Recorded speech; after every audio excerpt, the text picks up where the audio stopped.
E o programa Brasil Sem Fome do governo federal vai ter ações voltadas especialmente para as mulheres negras. O anúncio foi feito hoje no Rio de Janeiro pela ministra da Igualdade Racial, Aniele Franco. A data de 25 de julho foi escolhida por marcar o Dia da Mulher Negro, Latino-Americana e Caribenha. A iniciativa também contará com a colaboração do Ministério do Desenvolvimento e Assistência Social, Família e Combate à Fome. Os investimentos que serão feitos somam 330 milhões de reais. Entre as ações previstas está a formação de profissionais do Sistema Único de Assistência Social e do Sistema Nacional de Segurança Alimentar e Nutricional. O governo também quer dar fomento às cozinhas solidárias e a projetos liderados por mulheres negras. E ainda falando sobre esse assunto, a apresentadora Renata Loures fez uma entrevista exclusiva com Sandra Chaves, que é integrante da Escola de Nutrição da Universidade Federal da Bahia e coordenadora da rede Pensan. Vamos acompanhar.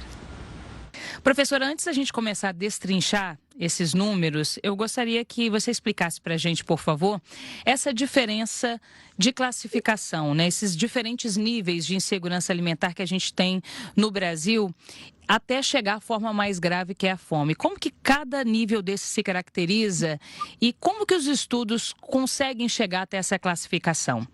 Bom, nós temos uma lei orgânica de segurança alimentar que foi promulgada em 2006, que estabelece o conceito de segurança alimentar como o acesso de todos, em todo o tempo e lugar, a alimentos de acordo com a sua necessidade, sem prejuízo de outras necessidades, que respeitem a questão cultural, a biodiversidade com alimentos sustentáveis. Então, é muito grande.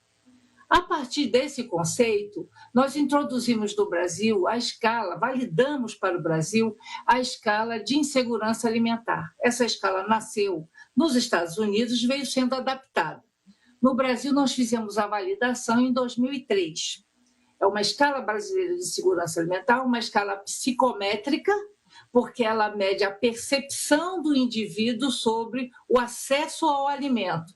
De todas essas dimensões da segurança alimentar, a escala mede o acesso. Tanto que a primeira pergunta da escala é: nos últimos 3 meses, a senhora, porque em geral é a mulher provedora, né, que compra o alimento, que prepara na casa, mas também pode ser o homem, a senhora ou o senhor, teve alguma preocupação de que faltasse dinheiro para comprar comida? Se disser não, ela já está em segurança alimentar. Se disser sim, o questionário prossegue. E daí nós temos alguns gradientes da situação. Se fica na preocupação, sem maiores, não relata alterações importantes de quantidade e qualidade, é a insegurança leve, a insegurança moderada leve. Se já relata alteração de quantidade e de qualidade, eu deixo de comer carne bovina ou frango e tiro, mas protejo a alimentação da criança, diminuo a quantidade, é uma moderada. E se não há mais isso, eu tenho alteração profunda de qualidade, de quantidade, e isso atinge também as crianças da casa, eu tenho a insegurança grave. E a insegurança grave é aquela em que relata assim: não ter o que comer, não ter o que dar para alimentar seus filhos, né? Então, situação de privação extrema que é compatível com a fome. Professora, agora a gente sabe que a fome está presente em todas as regiões do país, mas esses números não são distribuídos de forma homogênea, né? A gente tem algumas regiões que historicamente apresentam uma dificuldade maior nesse sentido. Por exemplo, as regiões Norte e Nordeste, elas vieram novamente com uma incidência maior de insegurança alimentar, na comparação, por exemplo, com a região Sul, que tem os números bem abaixo. Há uma desigualdade regional muito forte também? Totalmente. A insegurança alimentar, em todos os seus gradientes, ela reproduz as desigualdades estruturais do país. Então, desigualdades de renda, a desigualdade de oportunidade no mundo do trabalho, as desigualdades sociais em geral, elas se refletem na insegurança alimentar, porque quando falta alimento, faltou tudo, né? Já faltou renda, já faltou acesso ao alimento, já faltou escolaridade, até para ocupar melhores lugares no mundo do trabalho. Então, a desigualdade sempre desde 2004, quando aplicamos pela primeira vez a escala, Norte e Nordeste são as regiões que apresentam os piores resultados, né? Agora, todo o país é capaz de sentir o reflexo quando você tem um impacto muito grande na insegurança alimentar. Por exemplo, lá em 2013, né, quando nós tivemos os melhores resultados, nós tivemos em cada 10 domicílios, quase 8, 7,7 em segurança alimentar. Foi o nosso melhor resultado, né? Isso no Brasil, né? No Sul, isso chegava a 85, quer dizer, em cada 10 eu tinha 8,5 de domicílios em segurança alimentar. Mas no Norte e Nordeste, que antes era bem abaixo, subiu para 6. Olha a distância, sempre fica abaixo do Brasil e muito distante do Sul e do Sudeste. Quando nós tivemos a enorme crise com a pandemia, também o Sul e o Sudeste sentiram bastante. E a segurança alimentar lá caiu para em torno de 50% dos domicílios. Ele era 85% dos domicílios em segurança. Caiu para 50%. Mas Norte e Nordeste, que já estavam numa situação mais abaixo, desceram muito, né? Ficaram com 30%, 25% de domicílios em segurança alimentar.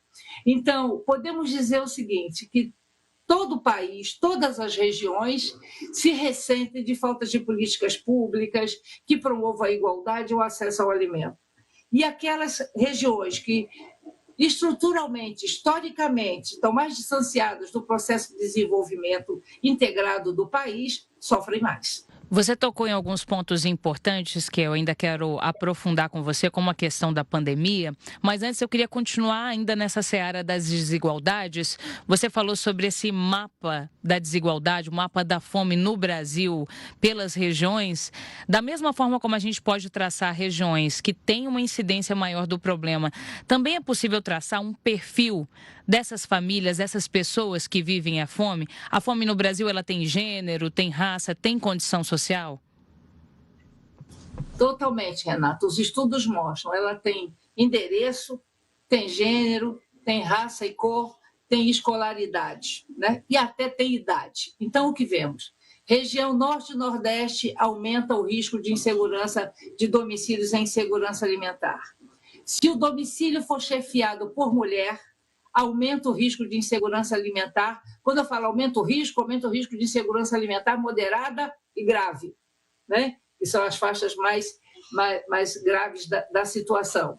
Se essa mulher for de cor preta ou parda, aumenta muito o risco de insegurança alimentar grave, moderada e grave nesses domicílios. Se ela tiver menos de 4 anos de escolaridade, também aumenta bastante o risco. Se a renda for até meio salário mínimo por pessoa na família, também aumenta muito o risco. Então, todas essas situações, elas são, e como a gente estava falando de desigualdade, o impressionante é que Josué de Castro, ele conceituou, denunciou a fome no Brasil nos anos 40, com o livro Geografia da Fome e seus estudos da época. E lá ele falava do modelo de desenvolvimento econômico, da distribuição da terra e da riqueza no país.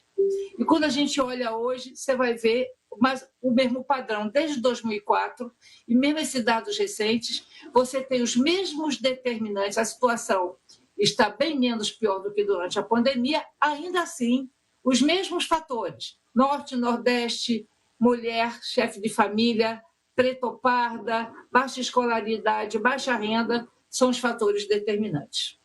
As características vão mudando um pouco, né, professora? Tem um outro ponto importante que a pesquisa também traz do IBGE, que é a maior parte das famílias que sofrem com a fome tem crianças. E aí a gente está falando mais do que nunca de um problema que não é só emergencial, mas é estrutural também, né? Porque quando a gente fala em crianças, a gente está falando delas sentirem fome nesse momento, mas também de apresentarem dificuldade de aprendizado, de crescimento, maior incidência de doenças crônicas. É uma reação em cadeia, uma bola de neve. A fome, ela traz impactos a longo prazo? Às vezes, a única renda estável na família é o do aposentado. e isso segura um pouco a situação. E o domicílio com criança sendo mais vulnerável, né, e é uma vulnerabilidade muito importante, né, mostra que nós não estamos protegendo bem nossas crianças, né, e gerando, quer dizer, fazendo uma geração que pode ter problemas cognitivos, problemas no crescimento e desenvolvimento. Não foi à toa, Renata, que em 2022 nós tivemos um número imenso de crianças internadas por desnutrição, que é a fome levada no seu plano biológico mais profundo, de nutrição energético-proteica. Isso não acontecia no Brasil com essa proporção há muitos anos, né? E voltamos a ter muitos casos de desnutrição infantil a ser tratado em termos de hospitalização, né?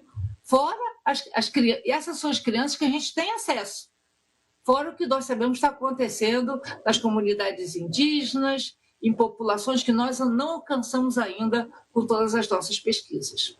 E aí, sem dúvida, o mais importante é a realidade de cada pessoa, né? O ser humano. Mas a gente não pode negar também que isso traz um impacto econômico muito grande para o país também, né? Porque é mais gasto com saúde pública, por exemplo, é capacidade de trabalho que é perdida, tem todo um impacto social, mas econômico também, né? Isso. Na verdade, assim, a insegurança alimentar, ela é impactada pelo modelo de desenvolvimento econômico, não inclusivo, né? Que não distribui bem a riqueza e efetivamente impacta desse modelo também. Vai exigir uma série de intervenções que vão ficar cada vez mais onerosas para a sociedade, para o conjunto da sociedade. E como você diz, perda de vida não tem preço, né? Você perder vidas, você assinalar um futuro não promissor, com menor desenvolvimento e crescimento, né, é um prejuízo para toda a sociedade. Professora, e considerando esses impactos a longo prazo que a gente está falando aqui, isso, na sua opinião, eu gostaria de ter uma análise sua, isso mostra também que as soluções, elas precisam ser emergenciais, mas também estruturais, porque a gente precisa, sem dúvida, gerar emprego, gerar renda, investir em educação, mas também é preciso que essas pessoas estejam alimentadas enquanto essas políticas estão em andamento, né? Na sua opinião, é preciso ter programas de transferência de renda, por exemplo, como o Bolsa Família, que o IBGE apontou como importante na redução ainda desses números, mas também é importante que esse tipo de programa esteja aliado a políticas públicas com efeito a longo prazo? Essencial, Renata. Aprendemos lá com Herbert de Souza, né, o Betinho, na Ação da Cidadania contra a Fome e a Miséria, nos anos 90, que quem tem fome tem pressa. Porque mesmo que tenhamos todos o foco, a direção, a vontade política de mudar todos esses fatores, né, que determinam as situações de exclusão e fome, as pessoas estão precisando de ajuda hoje. Porque se elas não comerem hoje, elas não têm energia para trabalhar, para procurar trabalho, para aprender, para se desenvolver, né? Então, nós precisamos associar medidas emergenciais que distribuam um benefício de consumo imediato, como a cesta básica, como a transferência de renda e tal, mas, ao mesmo tempo, e essa é a tarefa que torna tudo bastante complexo e desafiante do país, promover acesso à educação, acesso à moradia de qualidade, acesso ao mercado de trabalho, que cada vez mais vai se especializando e exigindo um nível de formação melhor das pessoas, né? Porque nós temos também no Brasil o analfabetismo geral cresceu bastante, mas nós temos adultos com analfabetos funcionais, que não têm capacidade cognitiva de aprender uma função mais tecnológica. E nós sabemos que as funções mais simples estão desaparecendo do mercado de trabalho, né? Então, são pessoas que vão precisar de um apoio governamental possivelmente a vida inteira, entendeu? Porque não terão condições de participar do mercado de trabalho.